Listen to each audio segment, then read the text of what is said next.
What are the expectations around Dillon Gabriel, his first year in Eugene? Because listen, he's there for a good time, not a long time. All right, like there is one mission ahead of him, I believe, in 2024 and for this team.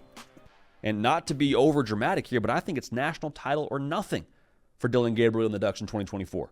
You're saying, JD, Stan Lanning's third year, Dillon Gabriel's first year at Oregon. You just said it yourself. Like, is it really national title or bust? We'll talk about it right now. But make sure you're subscribed right here to the On3 YouTube channel, baby. It is week 1 of the college football season. Get fired up, man. We want y'all to parties. We had a lot of y'all Oregon fans join the party recently by being subscribed. If you have not yet been subscribed, we'd love to have y'all here. All right? We'd love to have y'all here.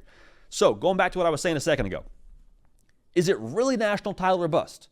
A better way to phrase that.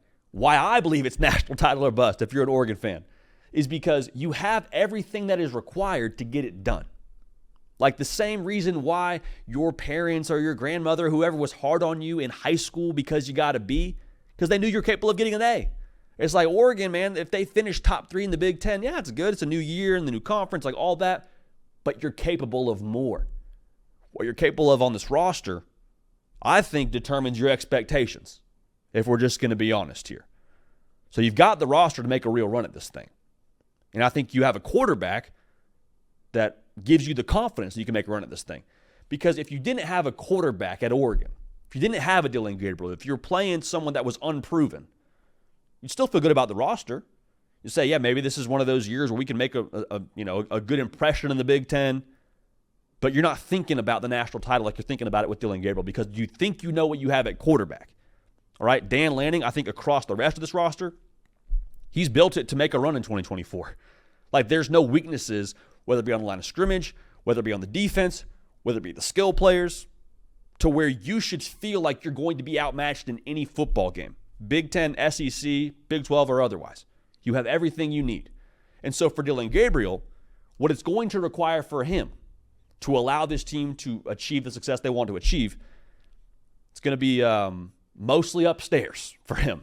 Because physically, there is nothing within this offense, whether him running the football, whether him throwing the football, they're going to ask him to do that he can't do. Nothing. Nothing that he is going to be required to do physically that he's not able to do or hasn't done before. Specifically for him, it's going to be, can you make the right decision? And can you make the right decision quickly? Like there's a reason that Oregon had one of the lowest sack rates in the country last year as an offense. Because Bo Nix, when he caught that football from the shotgun snap, knew where he was going with it. He was getting it out quick, fast, in a hurry to his playmakers to go be special in space. They have a lot of playmakers to be special in space again in 2024. If Dillon Gabriel is able to be all the way synced up and be able to elevate this football team, that's going to be the difference. Now, notice what I just said, elevating the football team, elevating his team overall, because for Oregon to win the Big Ten, which is obviously a goal, and to ultimately what I believe should be the ultimate goal, to win the national championship, and I think it is the ultimate goal in Eugene, there's probably going to be 10 to 11 games where Oregon's just superior. Like, they suit up, they don't give the football away multiple times, and they're going to be in good shape. They don't shoot themselves in the foot, they're in good shape. Those other 1 to 2 games, though, the game against Ohio State and the game against Michigan, you circle right now, where the roster talent is going to be fairly comparable. Ohio State, you could argue, has as good a roster as anyone else in college football. So in those games, what will it come down to? If it's a stalemate on the line of scrimmage, it's a stalemate on the perimeter, or it's somehow a pretty manageable talent gap overall. There's not a whole lot to talk about there. Goes to the quarterbacks.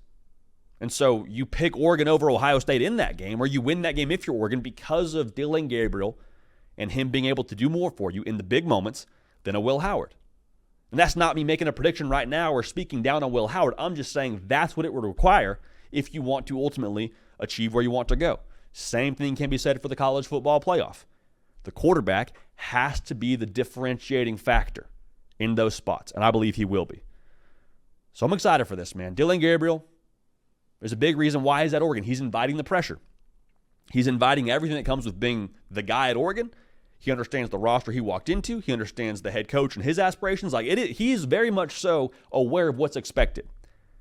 And I don't know they would say it out loud, but I do believe that it is national title or bust for our friends out there in Eugene. And no pressure, no diamonds, and spoiler alert, there is a lot of diamonds on those national title rings. So we'll see what happens. Oregon fans, again, make sure you're subscribed right here. College football every single day. We love y'all. We appreciate y'all. Going to keep this party rolling, and we will see y'all next time. Hey, y'all. Thanks so much for watching. Subscribe to the channel here to make sure you don't miss an episode of The Hard Count. Also, be sure to check out other videos on the On3 YouTube channel.